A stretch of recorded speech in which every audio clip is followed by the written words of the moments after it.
जय गुरुदेव। शिव तांडव।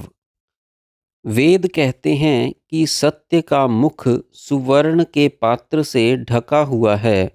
मानो सत्य की देवी ने सुनहरी घूंघट से अपना सुंदर बदन छिपा लिया है, अथवा उसकी सुनहरी अलकें ही मुख पर आ पड़ी हैं, जो घूंघट का काम कर रही हैं। यदि कहें कि सूर्य अपनी ही किरणों में स्वयं छिप गया है तो अधिक ठीक है। यह उपमा आत्मदेव के लिए दी गई है। अध्यात्म सूर्य जो सत्य है, अपनी माया के सुनहरी पर्दे में स्वयं अंतर्हित हो रहा है। कोई कोई दार्शनिक विद्वान माया की अंधकार से तुलना करते हैं, परंतु माया का अर्थ सुवर्णमय विस्तार भी तो किया जाता है। क्या यह दूसरा अर्थ सुंदर नहीं है? सुवर्ण में तो एक कांति चमकती है, अंधकार में कांति कहाँ। इसलिए हम तो यही समझते हैं कि माया का पर्दा अथवा घूंघट हिरण्यमय ही ठीक बखाना गया है, जिसके आकर्षण में पड़कर जीव अनादिकाल से मर मर कर उसका पीछा नहीं छोड़ रहा।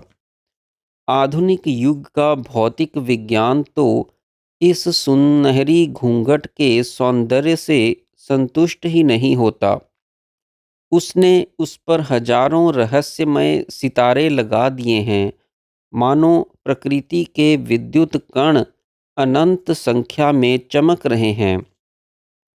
यद्यपि भौतिक विज्ञानियों की दृष्टि पर्दे के पीछे छिपे हुए सत्य के मौलिक सौंदर्य तक नहीं जाती, तो भी वह अपने मनोरंजन में व्यस्त हैं। इसमें किसी का क्या दोष है? हिरण्यमय घूंघट की शोभा ही इतनी आकर्षण रखती है कि उसे स्वयं आत्मदेव ने ही ओढ़ लिया है।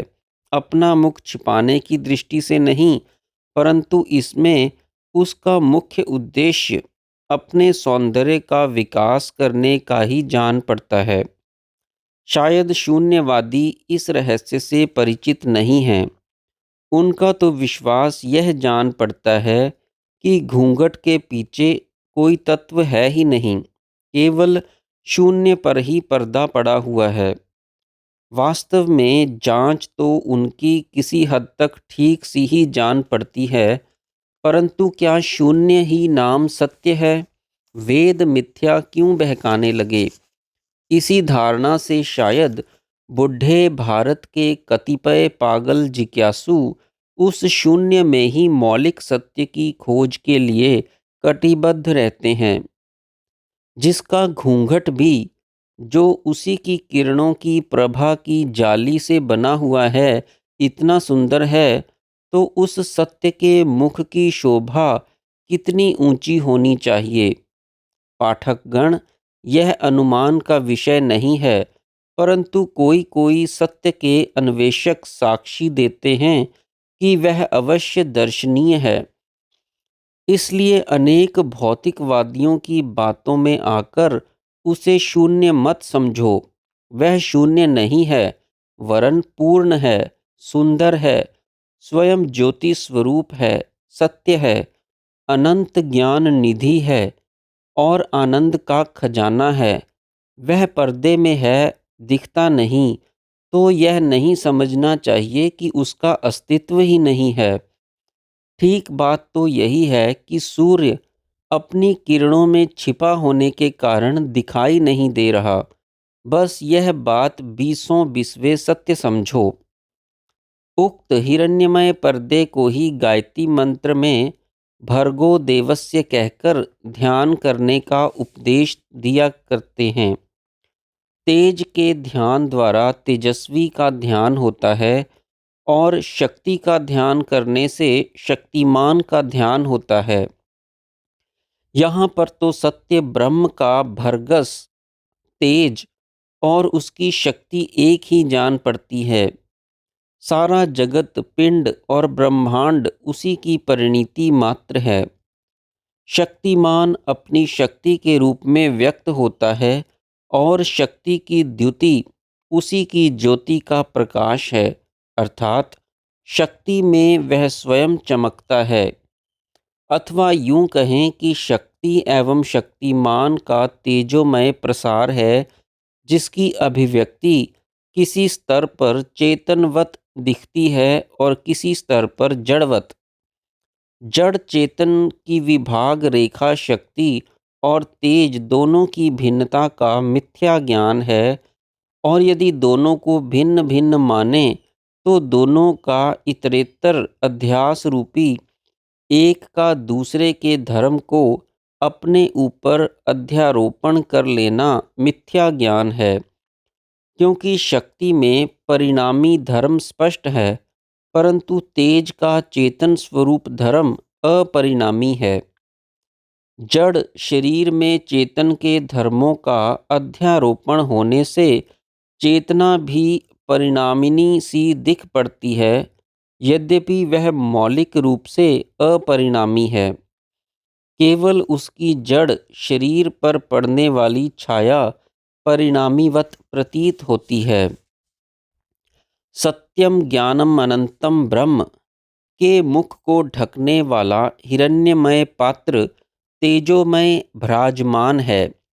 उस तेज में शक्ति है और शक्ति में तेज है।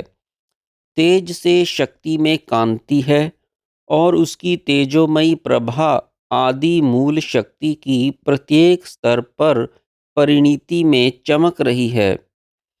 विद्युत अणु में वह विद्युत है और प्रत्येक विद्युत कण उसके तेज से परिपूर्ण है।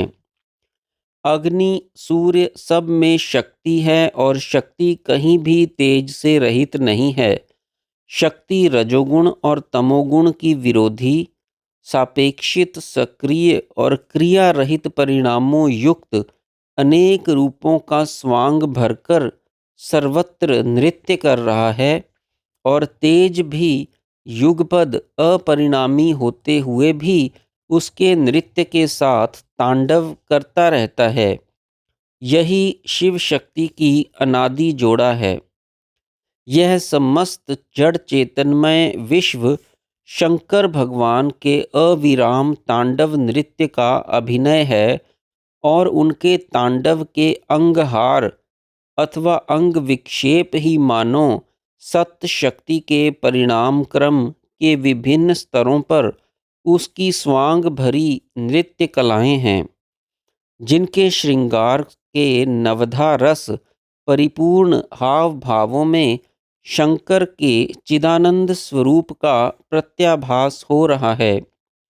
इस नृत्य को आनंद ब्रह्म के उन्मेष से प्रेरणा मिलती है, और प्रलयकालीन विराम भी नृत्य के परिश्रम के अनंतर विश्राम रूपी आनंद का आभोग रूपी निमेष है।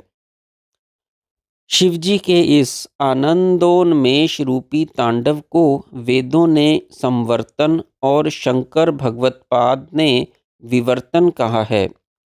दोनों शब्द एक ही अर्थ में प्रयुक्त हुए से दिखते हैं।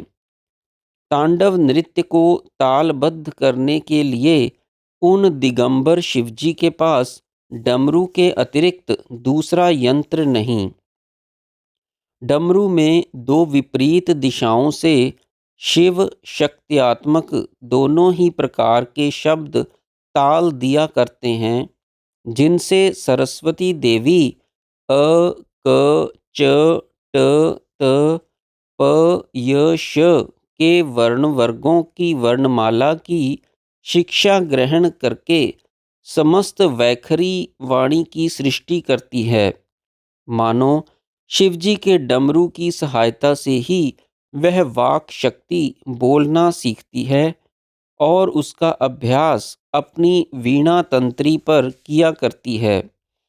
अर्थात तांडव की तालों से निकलने वाली शिव शक्त्यात्मक ध्वनि ही शंकर का डमरू वाद्य है, जिसको उनके चिदाकाश रूपी देह की स्पंद ध्वनि का वाचिक व्यंजक अभिनय कह सकते हैं।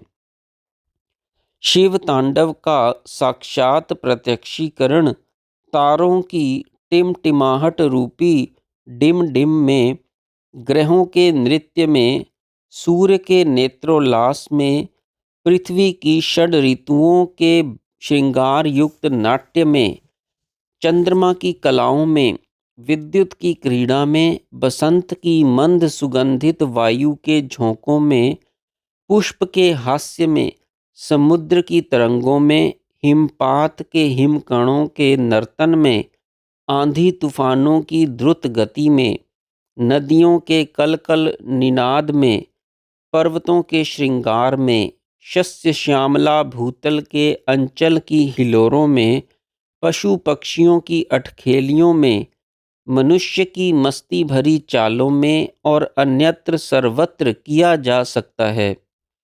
यह बस विराट सृष्टि प्रचार का निम्नतम स्तर रूपी मूलाधार है, जिसमें भगवती के इस लास्य नृत्य और शंकर के तांडव को युगपद देखने वाले उपासक जीवन मुक्ति का आनंद लेते हैं।